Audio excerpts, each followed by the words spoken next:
Hi, I'm Ken Mann, the Senior Managing Director at Heritage Equity Partners. Thanks for joining our video series. Here we'll endeavor to do short interviews with industry experts to tease out information on topics that should be of interest to you. Each interview will be very brief, but will be filled with nuggets of useful information to you. If you feel that you need to take a deeper dive on today's topic, please contact me at the email address below or phone number below, and I'll connect you with today's industry expert. Thanks very much, and I hope you enjoy today's interview. Let's jump into today's topic and meet our guest expert. I just broke a covenant with my lender. What now? Who better to answer that question than Irv Walker? Irving E. Walker is the managing partner at Shotz's Baltimore office. Irv's honors and accomplishments are far too numerous to mention here today. You can find out more about him at his firm's website.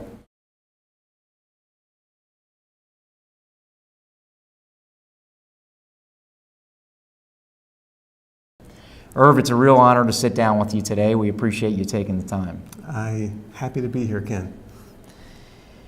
So I'm going to jump right in. Does the borrower usually even know they've broken a covenant, or does somebody have to tell them that? My clients usually have known, and more likely, they have not yet told the lender before the lender tells them and brings it to their attention, usually because they're concerned about the consequences. Okay.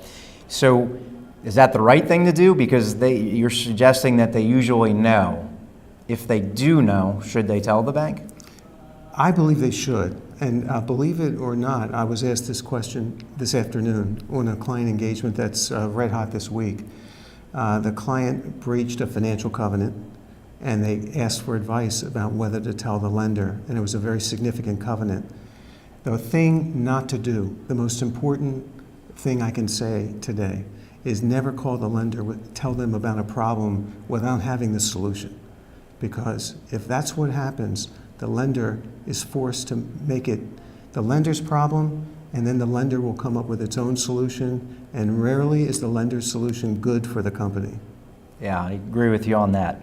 So if the lender was unaware, what is typically their first step after you or your client reach out and inform them of a broken covenant or a default? There's a wide range of responses depending on the nature of the relationship.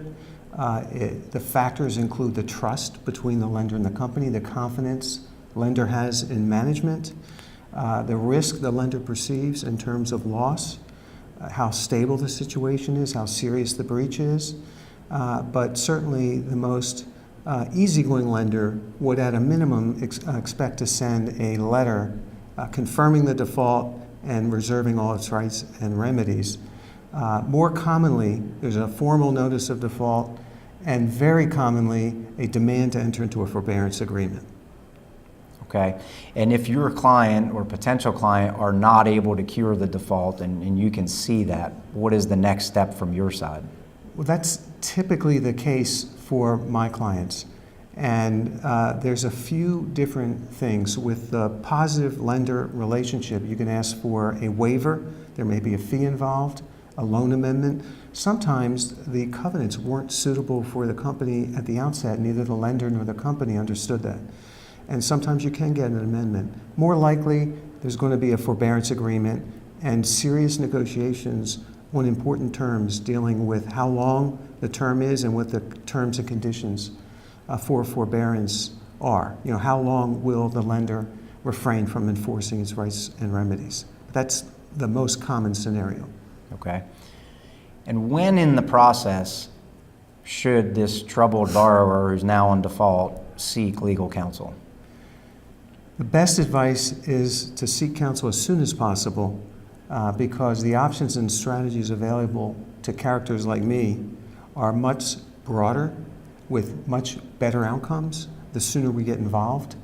For example, in the client today, I recommended the engagement of a high-level financial advisor to be the solution to the breach of the financial covenant because the main issue is an inadequate cash flow management system. And the client is able to call the lender with the solution and manage the situation without having it accelerate into a serious problem with the lender. But even if the more common example occurs where the client calls counsel late in the game, late is better than never. Yeah. And in these kinds of circumstances, it's very important to have experienced counsel to help the company navigate through the process. I think the answer to my next question is, once you're in default, you really need legal counsel, but are there certain sort of threshold things, notices from a lender or anything else that you can think of that would be a red flag? You need legal help now. Yeah, well, in the client I talked about this afternoon, a few weeks ago, they got a demand to enter into a forbearance agreement with a 6-week term while they're in the middle of an investment banking process, a very significant company, high value. And that's where they knew they needed a strong response. And I wrote a lender liability letter in response, and the bank backed off. So that anytime a lender is threatening actions that would disrupt the operation of the business or important transaction, absolutely call counsel as soon as possible. Yeah, because the average business owner isn't going to know what a lender may or may not be willing to do, but someone who's been through this fight 500 times has a pretty good sense of how hard they can push back, right? Exactly. Yeah, okay. Kind of the same question for folks like me or crisis managers. Is there an event or a situation that you can think of where you would say to your client, you definitely need to hire either a crisis manager or an investment banker at this point? Yeah, if the client is having serious cash flow management issues like the client I talked about, and they're concerned about meeting payroll or continuing operations long enough to complete an investment banking transaction, absolutely get the financial advisor, somebody with your expertise, in immediately. And the other factor is where the lender has accelerated or threatened to terminate the line of credit on which the company depends for its day-to-day operations. Yeah. Call counsel immediately because there's no time to spare. And some of those things you just mentioned would be tells, if you will, that the company isn't going to have the money to survive even a forbearance period or any type of protracted process to try to find a resolution.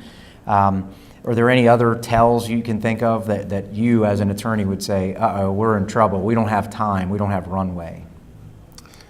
The main thing is who in the lender side is expressing the communication. Is it still your relationship officer, or is it in special assets? That's one telltale sign. If it's in special assets, then you know you're in deeper trouble than you may have realized. And then the second screaming telltale sign is threats to actually enforce. If the lender's going so far as to threaten enforcement, even if they haven't actually done that yet, that's a very serious indication that it's an emergency. Okay. Well, we very much appreciate you sitting down with us, taking this time and sharing your knowledge.